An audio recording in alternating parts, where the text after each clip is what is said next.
Welcome to Hysteria, the podcast that has learned from the news this week that if you want to stay out of trouble, do not get on a seafaring vessel with a billionaire. That's not correct. Mean, right? That's not correct. A mean thing to say. No, it's just factually correct. Life lessons. People are getting into trouble this week because of being on boats and seafaring vessels with billionaires.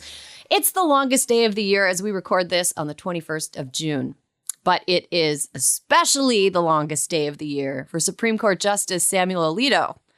On Tuesday night, a very weird stream of consciousness first drafty op-ed ran in the Wall Street Journal by the ultra-conservative jurist that attempted to front-run a ProPublica piece about some ethical violations. It was really giving me Notes app vibes, Alyssa. It was really like, there's like bullet points. It literally was like my Notes app. It was Notes app vibes. It was like he dictated it into a Notes app and then sent it off to the Wall Street Journal. They didn't edit it. They just posted it as is. We'll get more into how weird, sloppy, and big mad the op-ed was later, but needless to say, Alito's panic bled through the page. The ProPublica piece, published mere hours later, revealed that Alito had not disclosed that he'd gotten a free luxury fishing trip to Alaska on billionaire Republican megadonor Paul Singer's dime and his plane back in 2008. The good news is that Alito caught a really big fish on the trip. There's a picture of him with it. It is, yeah, it's a pretty cool photo. He's holding the fish next to said billionaire. It's like the mother of all Tinder profile pics.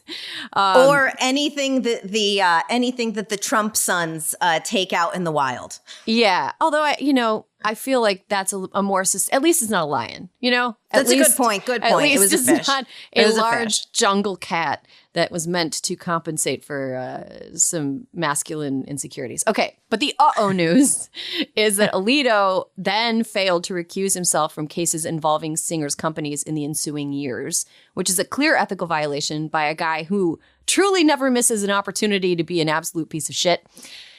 In his Wall Street Journal op-ed, Alito claimed that it wasn't actually an ethical violation because it just wasn't. So there. He also said he didn't know that Singer's companies were involved in the cases before the court, even though the fact that his companies were involved in cases before the Supreme Court were mentioned on the Wall Street Journal op-ed pages, whatever. He also said he barely knew Singer at all and that his seat on the private jet, this is my favorite, didn't have any value because if he hadn't taken the seat on the private plane, the seat would have just been empty. Alyssa, it's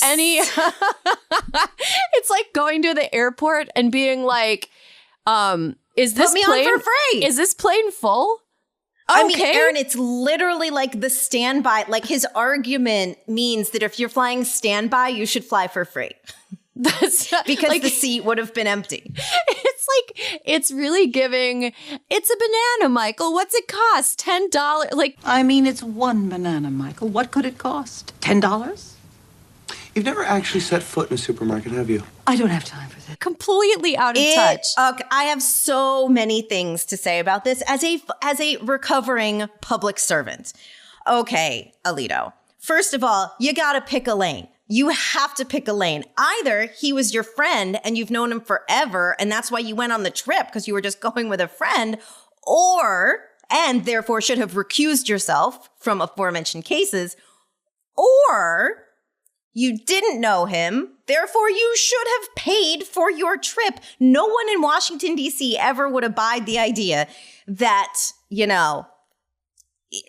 the seat was empty on this megadonor's plane. So I just took it. As a matter of fact, Erin, going back many, many, many, many years, the rule at least used to be that if you were on a plane, this is before our friend Barack Obama got into the Senate because he fucked this up, but good for everybody. But before Barack Obama got involved, you could pay first class equivalent on the flight, right? And that was sort of your, I did my part. And Barack Obama and Harry Reid were like, that actually doesn't work either. That's cheating and that's stupid too. But Erin, you know who else was on the trip? If we want to make it even more innocuous, I guess. Yes. No, Leonard Leo, head of the Federalist Society. just a trip with some guys. Just helped organize the trip, which, by the way, here's the other thing. It's like all of the backpedaling from Alito, because he's like, it's a trip. Well, it's a trip. And he's my friend, but he wasn't really my friend. And then he tried to say which I don't even think Donald Trump would try this, that $1,000 a night hotel is a rustic accommodation. What? How much are we paying Supreme Court justices, and who's keeping track of how much money is coming in and out of their account? Here's the thing. Disclose it. If you have nothing to hide, just disclose it. But I just have a hard time imagining Justice Kagan going on George Soros's plane with the head of NARAL being something that everybody thought was just hilarious and not a big deal. Imagine Sonia Sotomayor hanging out with George Soros. Like, what? What? When she's just like, the plane seat would have been empty. I mean, if it looks like a duck and it quacks like a duck, it's very bad judgment and very bad judgment. I mean, here. Look, I guess maybe Alito, he authored the Dobbs opinion, right? Almost a year ago. Happy anniversary, Samuel Alito. Hope your June 24th this year is just as bad as your June 24th last year was good. Fuck this guy forever. He is a total fucking dick. And hypocrite. They are hypocrites. And like a little bitch boy. I'm sorry, but the op-ed was such a little bitch boy move. Because it also, as many people on social media pointed out, for a long time, there has been some curious and mysterious source that the Wall Street Journal had that was inside the Supreme Court or very, very close to to what was going on in the Supreme Court. The Supreme Court justices are not supposed to be blabbing to the press in the run-up to opinions being leaked. They're not supposed to be leaking draft opinions, which I think we maybe know now who did it.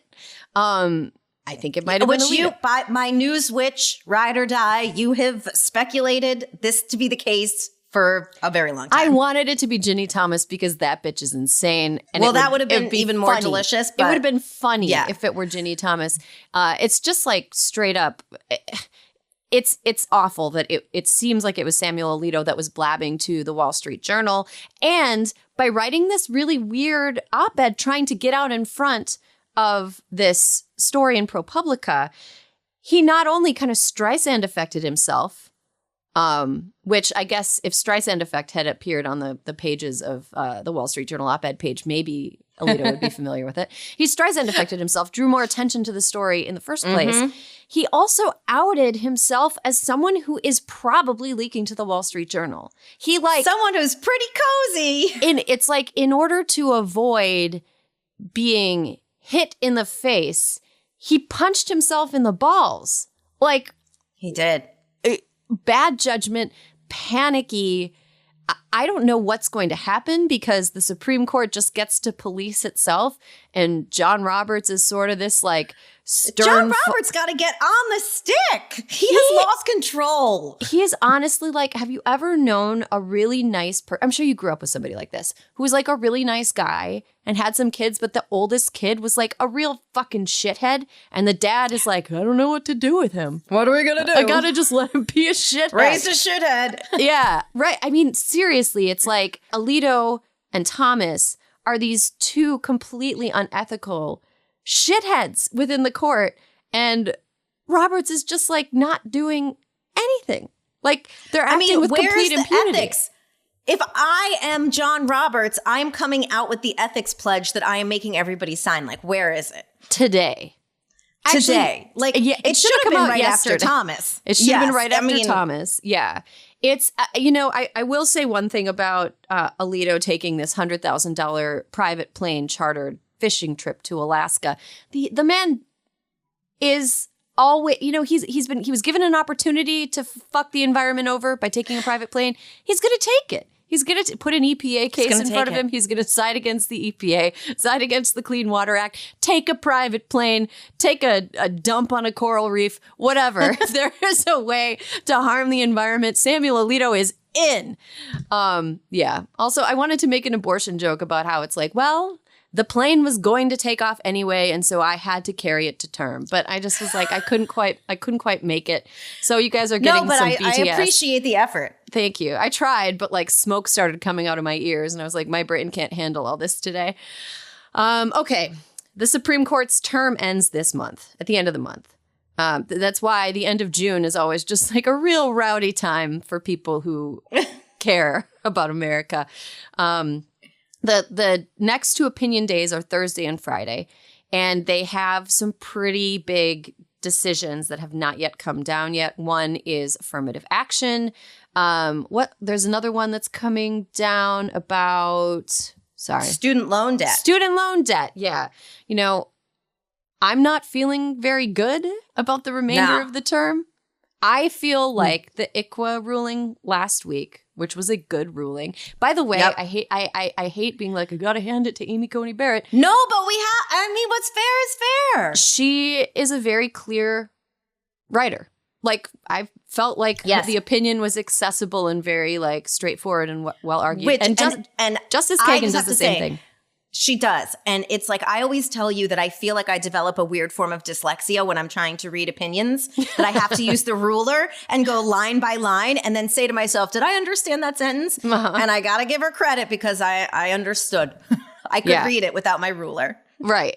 So we were all celebrating, you know, the ICWA ruling, and then also the fact that they kept the Voting Rights Act intact by ruling against Alabama, which made some truly wild arguments. Anyway, if they would have let Alabama win that one, it would have been like, truth officially doesn't matter constitutionally. I really think that the ICWA case and the Voting Rights Act opinion both are going to serve as smokescreens for some truly egregious shit that they're doing. Like, they're not as bad as we worried they were, but they did just gut the Clean Water Act. Like, let's not forget that. They are probably about to completely overturn affirmative action use in colleges, race-based affirmative action in colleges. And, you know, they're just always taking opportunities to like be pieces of shit. So don't let the not small victories, but don't let the loud upside surprises drown out the fact that they're still terrible. Right. And we're happy with plenty upside surprises. Keep them coming, but we still see you. Yes, we still see you. There's another undecided major case that would make it easier for businesses to refuse to provide certain services to LGBTQ customers. A case involving, what is it with Colorado and people having businesses they're not wanting to do stuff for gay people? What? Honestly, it all comes back to Colorado. Colorado, what are you doing? I mean, they're so cool otherwise. I mean, for the most part, they're pretty cool for the otherwise. most part. Yeah, what are you guys doing? No state is 100% cool. Yeah. So stay tuned. We've got 2 more days of opinions coming. By the time you're listening to this on Thursday, we might already know some of them. So we'll see if Erin was right. We'll see if I was right. I'm just defaulting to feeling sad. That way, if it's like a surprise, I feel extra good, you know? Yeah. Oh, we got one more quick story. Alyssa, do you want to take it away? I mean, the chickens are coming home to roost. Quick story. We're only giving him 1 second, but Erin, leading candidate for most appalling human to ever exist award. Andrew Tate, self-described misogynist and incel influencer, has been charged with rape, human trafficking, and forming an organized crime group. Things we know, but glad to see. The indictment took place in Romania, but the charges named the U.S. and the UK. I hope they parade this guy around like that Vandersloot kid, taking him from country to country to face everything that he is being charged with. The U.S. and UK's other places where they trafficked and subsequently sexually exploited women. The legal battle has a long road ahead. The trial doesn't even have a start date yet, and it's expected to last years. The Tate brothers were first arrested at their Bucharest home in December. In March, they were moved from custody to house arrest following a ruling by a Romanian judge. Blessedly, there are separate charges still under investigation that could lead to indictments on money laundering and trafficking of minors. Fuck those guys. What pieces of shit. Oh, my God. Total. Yeah, Andrew Tate's a real piece of shit. I wish he would get on a seafaring vessel with a billionaire. He may. He may. He probably, He may. Whatever. Extradition, baby. Yeah, and enjoy jail, you dick. Okay, let's take a quick break. Stick around. Welcome back to Hysteria, the podcast that has an affinity for heavy metal and fresh herbs. We are so excited for this next interview. All summer, we are going to be recommending our favorite summer reads and maybe also, if we're lucky, interviewing the authors themselves. So today, we're kicking off our first book recommendation with our next guest. Our next guest is a writer from Arkansas. She is a senior politics reporter for 538, and her book, The Forgotten Girls, is out now. Monica Potts, welcome to Hysteria. Thank you so much for having me. Well, Monica, to start, I want to read just a quick excerpt from your book, which is beautifully written, by the way. I loved it. I'm going to read an excerpt from The Forgotten Girls. When it came to liquor, there were two modes in Clinton, alcoholism or abstinence. This paralleled the bifurcated morality I saw everywhere. Girls were either virgins or whores. Students were either geniuses or failures. You could go to church or you could be a sinner. The town seemed to operate in two modes. The buttoned-up propriety of the churchgoers who held power in the county versus the rowdy hillbillies and families like my dad's. The rigid divide allowed no room for subtleties or missteps. So that passage and so many passages from this book hit me really hard because I'm from a small town that's kind of similar in size and deterioration to yours, although it's in a different part of the country. Monica, when did you realize that the story of girls and women in your Arkansas hometown was one that was silently occurring across America? I would say it's about 10 years ago. I started to see studies started in 2012 in Health Affairs that the least educated white people in the country, especially women, were losing life expectancy. And that's really unusual. It's really unusual to see groups moving backward as far as life expectancy goes. Most of the time we get healthier, we get access to better medicine. So I saw those statistics, and then I saw a bunch of other statistics that had a lot to do with substance use disorders, alcohol use, and suicides. And they were called Deaths of Despair by Ann Case and Angus Deaton, two economists at Princeton. So I started to think about that phenomenon, and I realized that it was affecting people like I had grown up with in my hometown. Then in some ways I had left behind when I went to college when I was 18, outside of the state.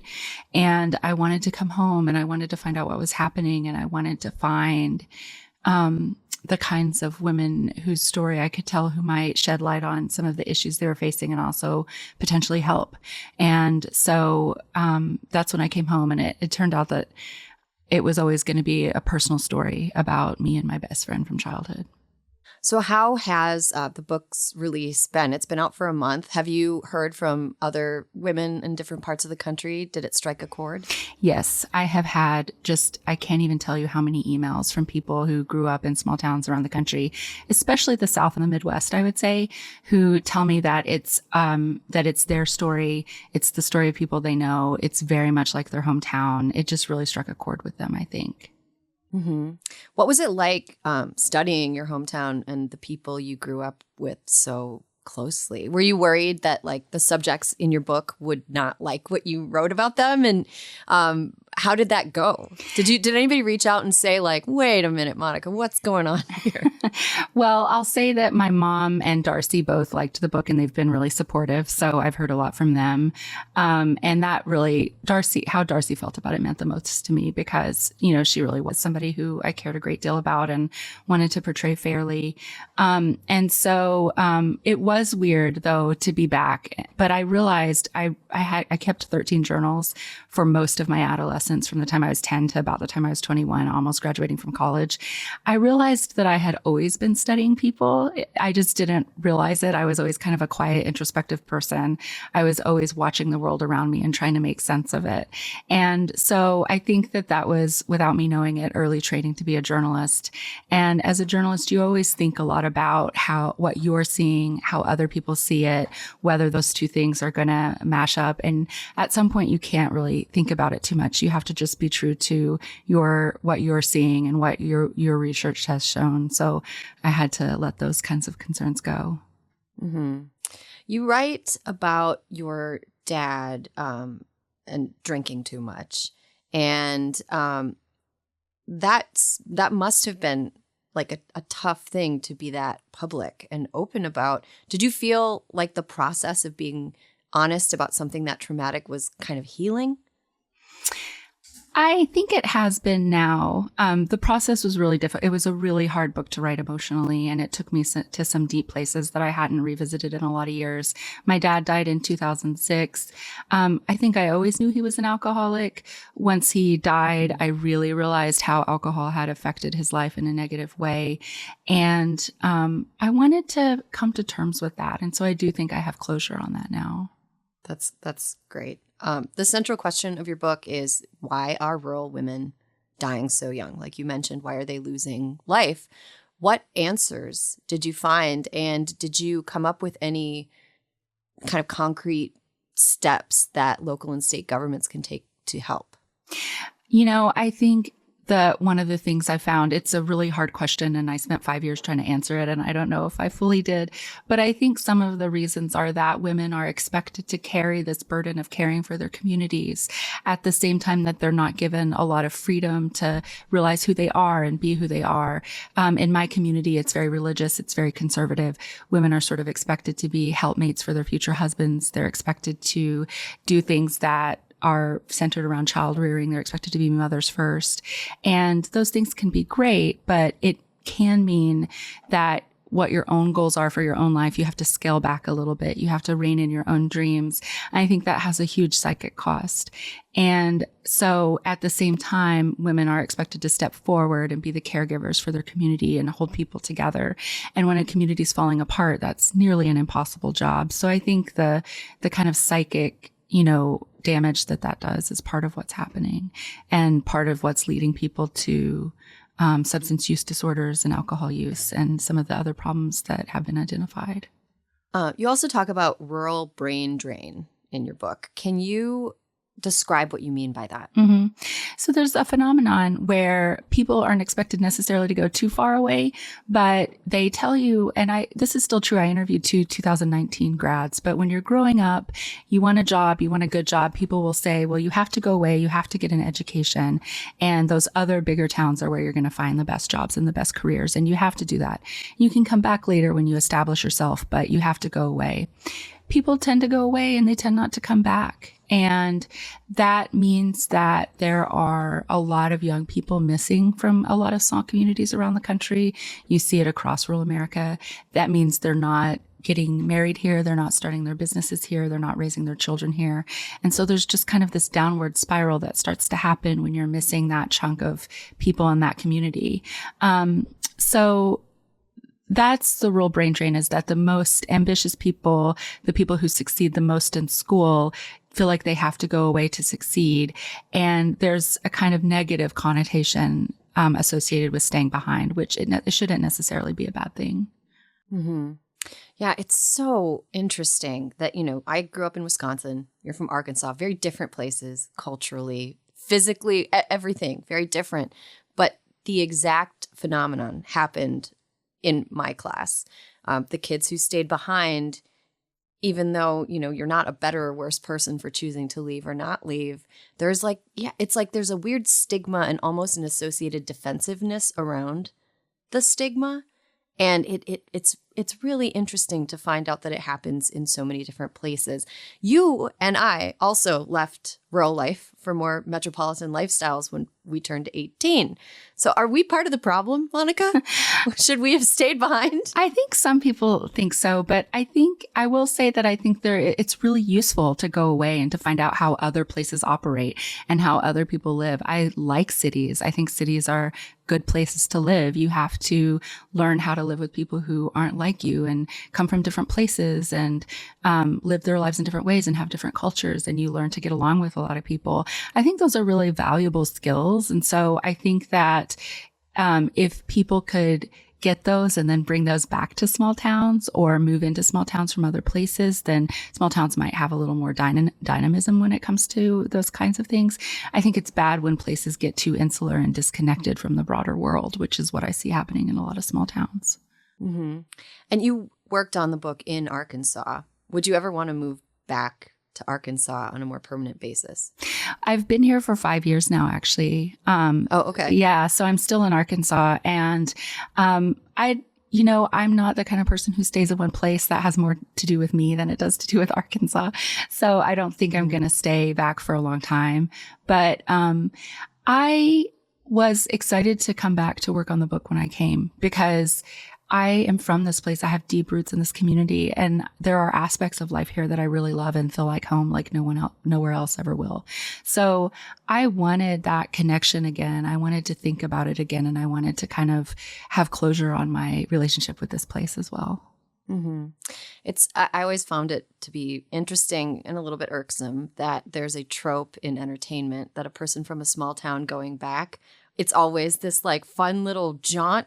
Like there's, the high school hottie that you dated is now an adult hottie, and he's, whatever. It's a Sweet Home Alabama situation, or it's a Lifetime original movie. You're going back to Christmas Town and everybody's happy. And I really appreciated the fact that you kind of pulled the wool. Like you were like, no, this is actually hard, and it's not like romanticized. And there are things that you have to face even that have changed that are not necessarily good, and that sometimes you have to experience trauma when you go back to where you came from. I think it was like the anti-Hallmark holiday classic movie, and I mean that in the best way possible. What's next for you in your writing journey? I'm not sure. I'm experiencing this book being out in the world after working on it, and I'm working in my day job at 538, and I'm thinking about the next election and what it means for the country. So those are the kinds of things I'm working on now. Yeah. Thinking about what 2024 means for the country is like it's a part-time job at this point. So I totally get it. Monica Potts, thank you so much for joining us. Thank you for writing the book. Her book, The Forgotten Girls, is available wherever you buy books. So thanks so much. Thank you so much for having me.